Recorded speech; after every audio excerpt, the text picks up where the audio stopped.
આજે દેશમાં ભારતીય સંવિધાનના ઘડવૈયા ડોક્ટર બાબા સાહેબ આંબેડકરજીનો મહાપરિનિર્વાણ દિવસ ઉજવવામાં આવી રહ્યો છે।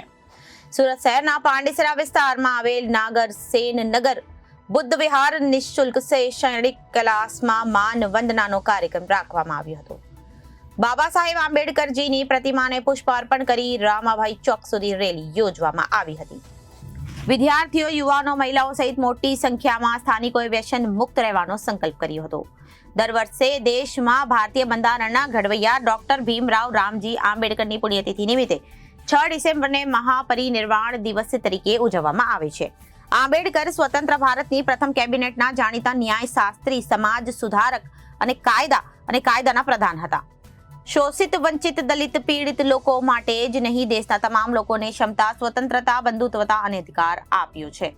આજે દેશભરમાં તેમના મહાપરિનિર્વાણ દિવસે તેમને યાદ કરવામાં આવી રહ્યા છે। મહારાષ્ટ્રના મુંબઈના ચૈત્યભૂમિ પર લાખોની સંખ્યામાં લોકો તેમને મહાન વંદના આપી રહ્યા છે। સુરત શહેરના પાંડેસરા વિસ્તારમાં આવેલ નાગસેન નગર બુદ્ધ વિહાર નિઃશુલ્ક શૈક્ષણિક ક્લાસમાં બાબા સાહેબ આંબેડકરજીને માન વંદના આપવામાં આવી હતી। વિદ્યાર્થીઓ, યુવાનો સહિત મોટી સંખ્યામાં મહિલાઓ કાર્યક્રમમાં જોડાયા હતા। બાબા સાહેબ આંબેડકરજીના વિચારોને યાદ કરી તમામ લોકોએ વ્યસન મુક્ત રહેવાનો સંકલ્પ કર્યો હતો। મારું નામ વિજયભાઈ વાનખેડે।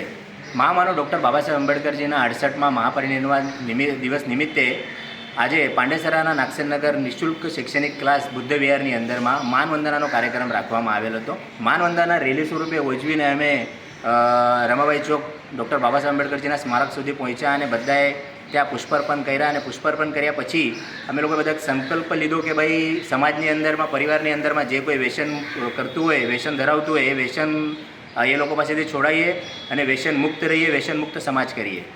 રિપોર્ટર અરવિંદ રાઠોડ, જનાદેશ ન્યૂઝ, સુરત।